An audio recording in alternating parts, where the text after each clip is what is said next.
चलिए हम लोग अनुक्रम समांतर श्रेणी में है कि नहीं है ये चेक करना पिछली थोड़ी देर पहले हम लोगों ने देखा है। अब देखिए एक टॉपिक हमारे पास आ जाता है समांतर माध्य। माध्य, माध्यिका, बहुलक, ये सब तो सांख्यिकी का पार्ट है, लेकिन यहाँ थोड़ा सा जान लीजिए क्योंकि आपको जरूरत पड़ेगा। समांतर माध्य क्या होता है?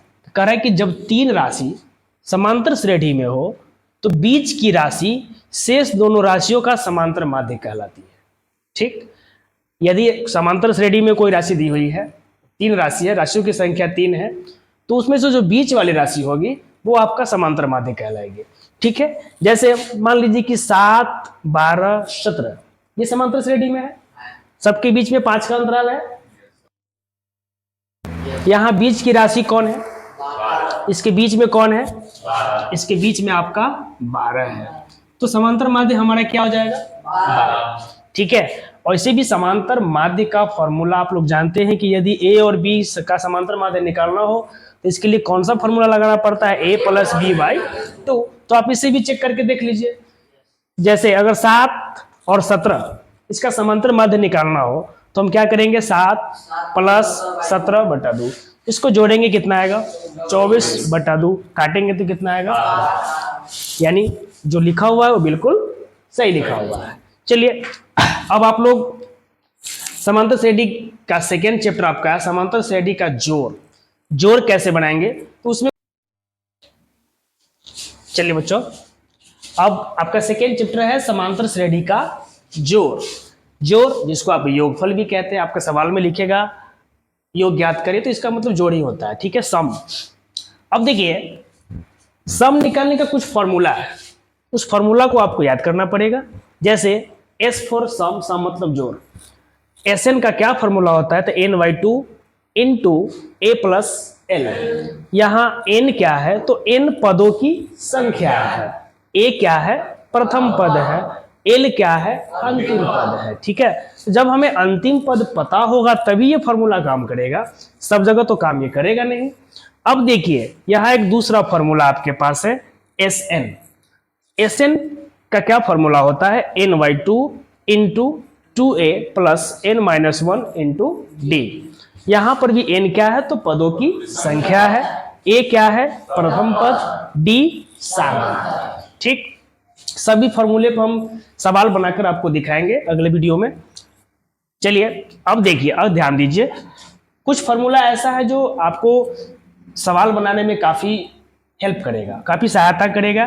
जैसे मान लीजिए कि हमें निकालना है प्रथम n प्राकृत संख्याओं का योगफल। तो प्रथम प्राकृत संख्या किसे कहते हैं? गिनती की संख्या को, ऐसी संख्या जो 1 से स्टार्ट हो, 0 से स्टार्ट नहीं हो। ठीक है, तो गिनती की संख्या को हम प्राकृत संख्या कहते हैं। मेरे पास अगर सवाल आ गया कि प्रथम 1000 प्राकृत संख्याओं का योग ज्ञात करें, प्रथम 100 प्राकृत संख्याओं का योग ज्ञात करें, तो आप क्या करेंगे? 1 से लेकर 100 तक लिखने जाएंगे उसको? नहीं, उसके लिए फॉर्मूला है। क्या फॉर्मूला है? जैसे 1 + 2 + 3 + 4 ऐसे करके अगर n तक है, 100 तक है, 1000 तक है, 500 तक है, जहां तक भी हो, तो उसका फॉर्मूला होता है 1/2 × n × n + 1। चलिए इसको सवाल के द्वारा समझिए। मान लीजिए मेरे पास क्वेश्चन आ गया कि प्रथम 10 प्राकृत संख्याओं का योग ज्ञात करें। हम इस फॉर्मूला को चेक करने के लिए आपको छोटा सा सवाल लिए हैं, आगे इस पे बहुत बड़े बड़े सवाल भी पूछे जाएंगे। ठीक है, जैसे ध्यान दीजिए, प्रथम 10 प्राकृत संख्या मेरे पास क्या है? 1, 2, 3, 4, 5, 6, 7, 8, 9, 10। इसको जोड़िए, आप इसको जोड़ेंगे तो आप पाएंगे कि 55 आता है। ठीक, अब हम इसको फॉर्मूला से बनाते हैं, देखिए 55 आता है कि नहीं आता है। यहां ध्यान दीजिए, मेरे पास n की संख्या कितनी, यानी पदों की संख्या कितनी है? 10। कितने पदों का योग ज्ञात करना है? 10। तो हम n कितना हो गया? 10। चलिए अब 1, 2 से लेकर अगर 10 तक हम फॉर्मूला से जोड़ते हैं तो आप फॉर्मूला देख रहे हैं 1/2 × n × n + 1, मतलब n के जगह पर क्या रखेंगे हम? 10। अब देखिए 1/2 10, 10 पहले आपको पता है कि तो 10 और 1 क्या हो जाएगा? 11। आप दूसरी इसको डिवाइड करेंगे, 5 आएगा, 11 को 5 से गुना करेंगे, 55 आएगा।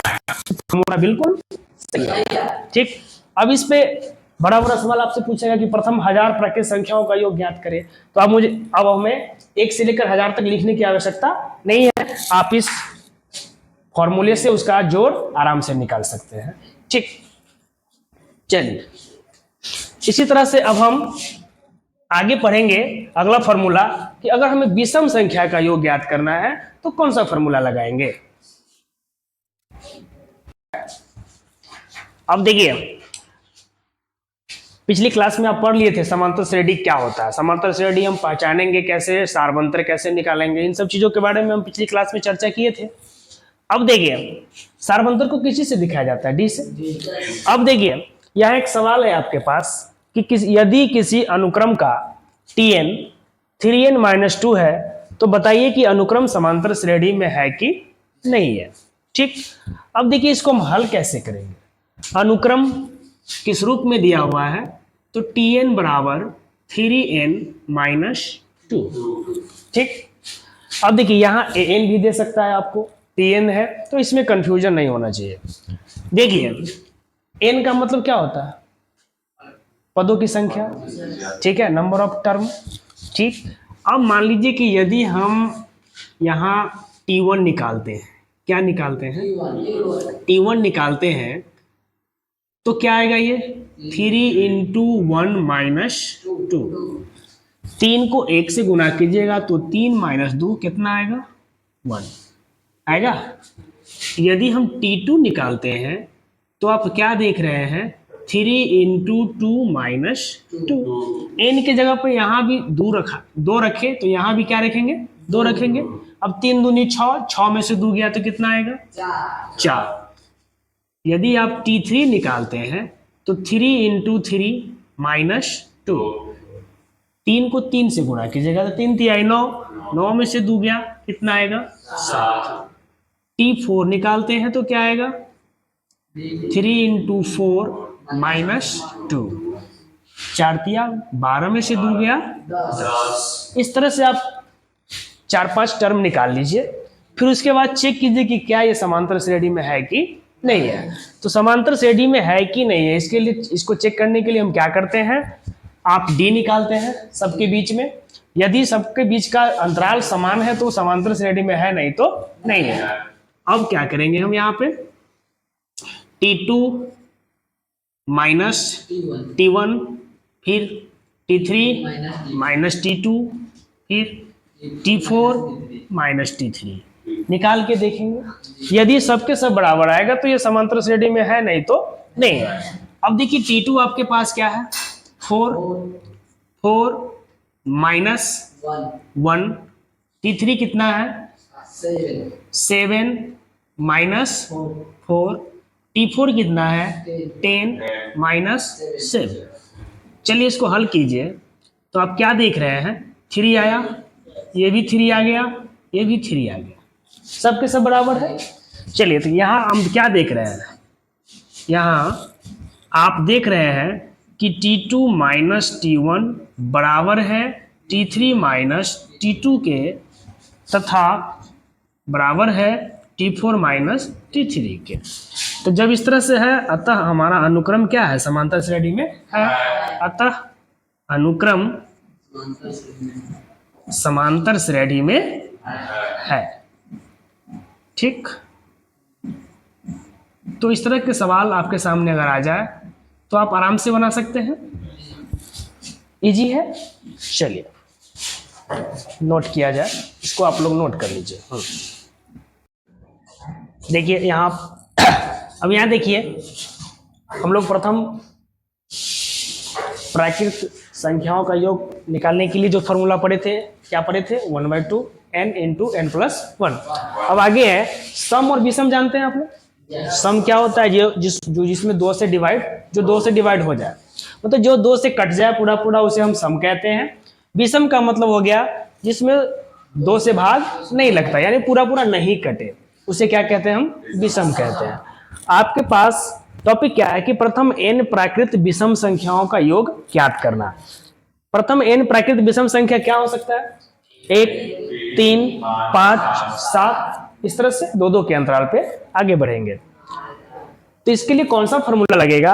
इसके लिए बहुत ही आसान फॉर्मूला है। अगर हमें 1, 3, 5, 7 से लेकर के, जैसे आपको बता दें क्वेश्चन करे कि प्रथम 10 प्राकृतिक विषम संख्याओं का योग ज्ञात करें, तो 10 तक जो भी हो, इसके लिए कौन सा फॉर्मूला लगेगा? आपका n²।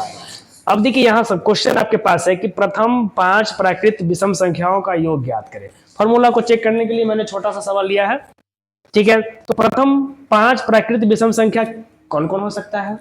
1, 3, 5, 7, 9। अब देखिए इसको आप पुराने विधि से जोड़िए, कितना आता है? 1, 3, 5, 7, 9 को जोड़ेंगे तो 3, 1, 4, 5, 9, 7, 16, 9, 25। और अब फॉर्मूला से बना के देख लीजिए, आपके पास n की संख्या कितनी है? प्रथम 5 बोला है तो पदों की संख्या 5 हो गई, मतलब n का मान मेरे पास क्या आ गया? 5। और अगर आप 5 का स्क्वायर निकालेंगे तो कितना आ जाएगा? 25। यहाँ पर छोटा सवाल लेकर मैंने आपको समझाया। आपसे इसमें सवाल पूछ सकता है कि प्रथम 1000 प्राकृतिक विषम संख्याओं का योग ज्ञात करें। अब आप 1000 तक तो उसको लिखने नहीं जाएंगे ना, क्या करेंगे? सीधे 1000 का स्क्वायर निकाल देंगे, जो भी आंसर आ जाएगा मेरा आंसर, ठीक है। तो ये फॉर्मूला कितना हेल्पफुल है आपको समझ में आ गया होगा। अब हम आगे और एग्जांपल, बहुत सारे एग्जांपल पढ़े। चलिए क्वेश्चन देखिए, आपके पास क्वेश्चन है कि 0 से 50 के बीच विषम संख्याओं का योग ज्ञात करें। क्वेश्चन समझ में आ रहा है? विषम संख्या जिसमें 2 से भाग नहीं लगता है। आप हमें बताइए कि 0 से 50 के बीच की विषम संख्याएं कौन कौन सी हो सकती है? 0 से 50 के बीच विषम संख्याएं क्या क्या हो सकती है? शुरू कहां से होगी? 1 से, फिर क्या होगा? 1 हो सकता है, 3 हो सकता है, 5 हो सकता है, 7 हो सकता है, ऐसे करके आप 49 तक जा सकते हैं। 50 तो फिर सम है, तो 49 तक ही जाएगा अंतिम ना। अब हमें इसका जोड़ निकालना है कि 1 + 3 + 5 + 7 49 तक निकालना है। तो क्या आप इसको लिख करके जोड़ेंगे? नहीं, आप क्या करेंगे? अब समांतर श्रेणी का फॉर्मूला का यूज करेंगे। तो सबसे पहली बात हमें ये पता करना होगा कि 49 जो है वो कैमा पद है, ठीक। अगर हमें 49 पता चल जाए कि ये कैमा पद है तो एसएन का फॉर्मूला लगा के हम आराम से बना सकते हैं। अब ध्यान दीजिए यहाँ पे आप, चलिए मान लीजिए कि आपके पास एक एपी आ गया है, एपी है, इसको एपी समझ लीजिए कि 1 है, 3 है, 5 है, 7 है, इस तरह से कहां तक है? 49 तक है, ठीक, 49 तक है। अब यहां आप क्या देख रहे हैं? आपके पास a बराबर कितना है? 1। a क्या होता है? प्रथम पद। b क्या होता है? तो 3 में से आप 1 को घटाएंगे तो क्या आ गया? 2, ठीक है। आपके पास tn पता है, an, चलो an रहने दो, an पता है कितना? 49। लेकिन ये कैमा पद है, ये हमें नहीं पता, n का मान हमें निकालना पड़ेगा। चलिए कैसे निकालते हैं, ध्यान दीजिए।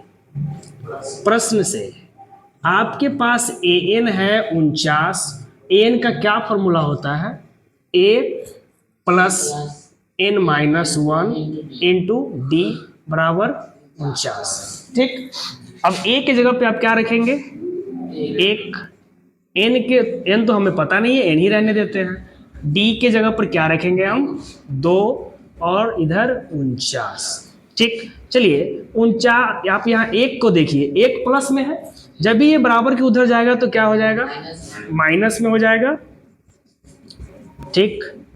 तो आप इसको क्या लिखेंगे? अगला स्टेप 49 - 1 यानी n - 1 इंटू 2 बराबर 48। 48 आ गया। 49 में से 1 घटेगा तो क्या जाएगा? 48 आ जाएगा। चलिए आगे ध्यान दीजिए। अब n - 1 इंटू 2 बराबर 48 मेरे पास है। अब देखिए ये 2 क्या है? गुना में। जब भी इसको बराबर के उधर भेजेंगे तो क्या बट्टा में जाएगा, यानी भाग में चला जाएगा। तो 48/2 काटिए इसको, 24, यानी n - 1 बराबर कितना आ गया? 24। अब देखिए n माइनस वन 24 है, तो n बराबर क्या हो जाएगा 24+1, इसीलिए n का मान आ गया 25। अब n तो पता चल चुका है, a पता चल चुका है, d पता चल चुका है, आप Sn का कोई भी फॉर्मूला लगा दीजिए। ठीक है, अब सूत्र लगाइए। अब हमको Sn निकालना है ना, यहाँ बनाते हैं। Sn का आपके पास दो गो फॉर्मूला है। एक फॉर्मूला है कि जब हमें अंतिम पद पता हो तो आप एल वाला फॉर्मूला से निकाल सकते हैं, यानी n/2 a प्लस एल। ठीक है, तो उससे भी बना सकते हैं, या दूसरा फॉर्मूला मेरे पास एक और है, Sn बराबर n/2 into 2a plus n-1 into D. ठीक, तो देखिए दोनों फॉर्मूला से बनाकर हम दिखाते हैं कैसे बनेगा। अब यहां पर आपके पास a क्या है, a तो पता है 1 है। चलिए d क्या है 2, n क्या है 25, अंतिम पद भी 25 है। आप n कहिए इसको या l कहिए, 25 है। ठीक है, अंतिम पद हमारा 49 है, 49 का हम देखिए। अब देखिए फॉर्मूला क्वेश्चन था n, अब हम लोग निकाल चुके हैं 25। अब आप इसको दोनों फॉर्मूला से बना सकते हैं। मेरे पास a आ गया 1, d कितना 2, n कितना 25 और l है आपका 49, l मतलब अंतिम पद। ठीक है, तो अब हम क्या करेंगे, सूत्र से Sn का फॉर्मूला लगाइए आप।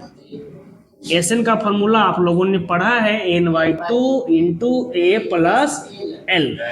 n का मान कितना है 25/2, a कितना है और l है मेरे पास 49, तो 25/2, 49 और 1 50, काटिए इसको, 25 मरतबे कटेगा, 25 को 25 से गुना करेंगे कितना आएगा 625, मेरा आंसर आ गया। एक और फॉर्मूला आपके पास था, Sn बराबर क्या n/2 into 2a plus n-1 into D. आप इससे भी बना सकते हैं, इस फॉर्मूला से भी आप बना सकते हैं, आपके पास तो सारा कुछ है। देखिए इससे कैसे बनाएंगे, नीचे लिखा n/2, तो n का मतलब 25/2, 2 इंटू 1 चलिए, फिर n के जगह पे 25 माइनस 1, d के जगह पे 2। कोई दिक्कत, इसको हल कीजिए आंसर आएगा। चलिए 25/2, 2 प्लस 25 में से गया 24 गुने 2। चलिए अब देखिए ये तो 25 है, कोष्ट में 2 प्लस 24 दूनी 48, 25/2 ना होगा भाई, कहाँ छोड़ देता है इसको। 48 और 2 कितना हो गया 50, काटिए इसको, 25 मरतबे फिर से कटेगा, तो 25 इंटू 25 कितना आ गया 625। तो आपने दोनों फार्मूला से सवाल देख लिया। ये आपका कब काम करेगा, जब आपको अंतिम पद पता हो तब। लेकिन जब हमें अंतिम पद नहीं पता हो तो यही फार्मूला लगेगा। इस फार्मूला से आप कोई भी जोड़ निकाल सकते हैं, आपका स्टैंडर्ड फार्मूला यही है। ठीक, तो इसको याद रखेंगे आप लोग। दूसरी विधि,